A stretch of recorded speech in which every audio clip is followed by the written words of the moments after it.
तो रूस की सेना ने यूक्रेन को दहलाने के लिए घातक हथियारों का इस्तेमाल किया। यूक्रेन को बैकफुट पर लाने के लिए पुतिन की सेना ने 300 शाहिद ड्रोन्स का इस्तेमाल किया है। अलावा इसके 3 किंजल हाइपरसोनिक मिसाइल से भी यूक्रेन पर हमला किया गया। इस हमले में पुतिन की सेना ने 34 इस्कंदर के और कैलिबर जैसी क्रूज मिसाइल्स को भी दागा है।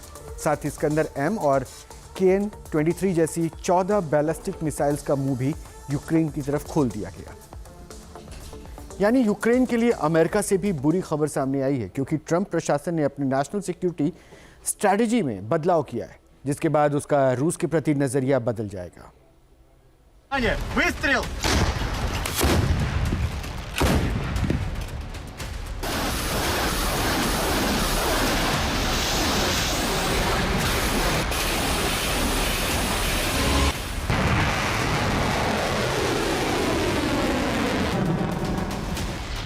करीब 4 साल से रूस और यूक्रेन जंग में उलझे हुए हैं।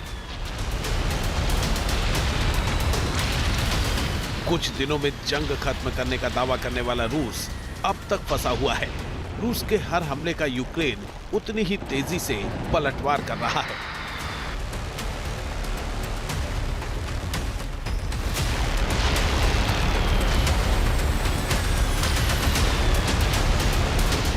यूक्रेन के जंग में टिके रहने का कारण है उसे मिलने वाला सपोर्ट। दरअसल यूक्रेन को नाटो देशों का साथ मिल रहा है। अमेरिका भी हथियारों की आपूर्ति करके यूक्रेन की मदद कर रहा है।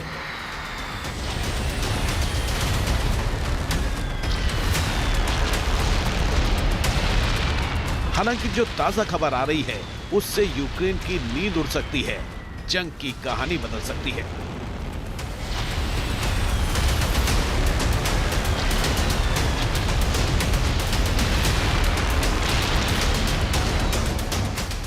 दरअसल अमेरिका के ट्रंप प्रशासन ने रूस के प्रति नरमी के संकेत दिए हैं। अपनी नई सुरक्षा नीति में रूस को नहीं बल्कि यूरोप को खलनायक जैसा बताकर इतिहास को पलटने की कोशिश की है।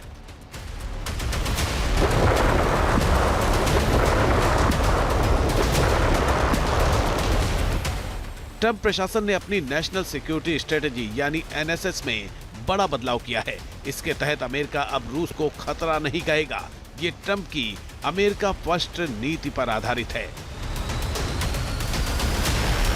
रूसी प्रवक्ता दिमित्री पेस्कोव ने बताया कि अमेरिका ने 29 पन्नों का एक दस्तावेज जारी किया है। अब अमेरिका रूस के लिए सीधा खतरा और दुश्मन कहने वाली भाषा का इस्तेमाल नहीं करेगा।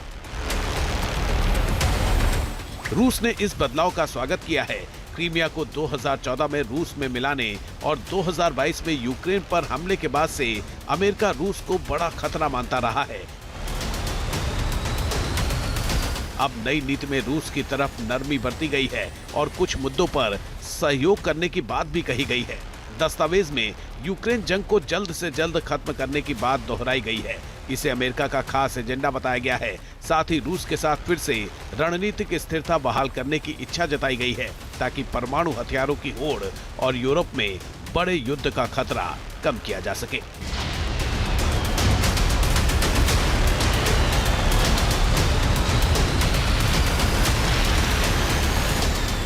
ये नया अमेरिकी दस्तावेज ट्रंप के लचीले यथार्थवाद के सिद्धांत पर आधारित है। इसके मुताबिक अब अमेरिका की विदेश नीति बस उसके हितों पर आधारित होगी। इसका एकमात्र आधार होगा और वो है अमेरिका के लिए जो सबसे ज्यादा फायदेमंद है वही किया जाएगा।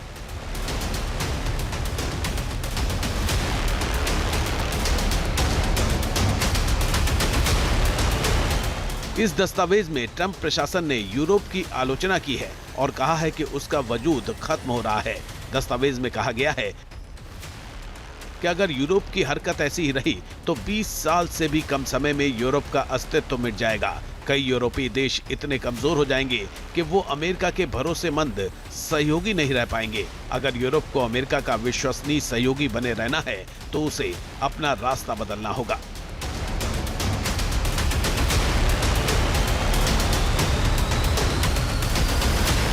दरअसल ट्रंप नहीं चाहते कि अमेरिका यूक्रेन को हथियार देकर अरबों डॉलर खर्च करता रहे।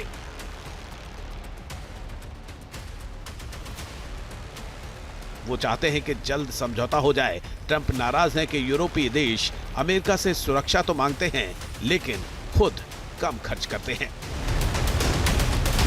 ट्रंप की नई रणनीति में चीन को बार बार सबसे बड़ा और लंबे समय का खतरा कहा गया है। उनका मानना है कि रूस से लड़ते रहने से चीन को ही फायदा हो रहा है।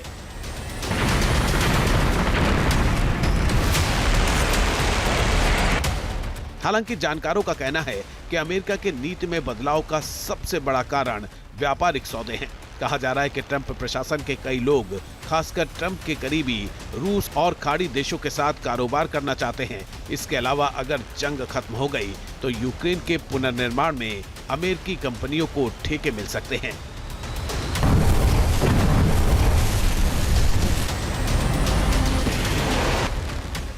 यानी अमेरिका की अपने फायदे को सर्वोपरि रखने की नीति से यूक्रेन पर खतरा बढ़ गया है।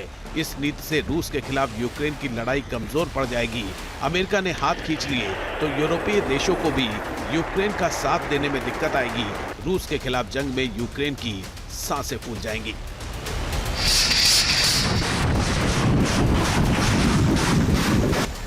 यानी ट्रंप प्रशासन की ये नीति रूस और यूक्रेन की जंग में निर्णायक रोल निभा सकती है। बिना अमेरिकी मदद के यूक्रेन घुटनों पर आ सकता है।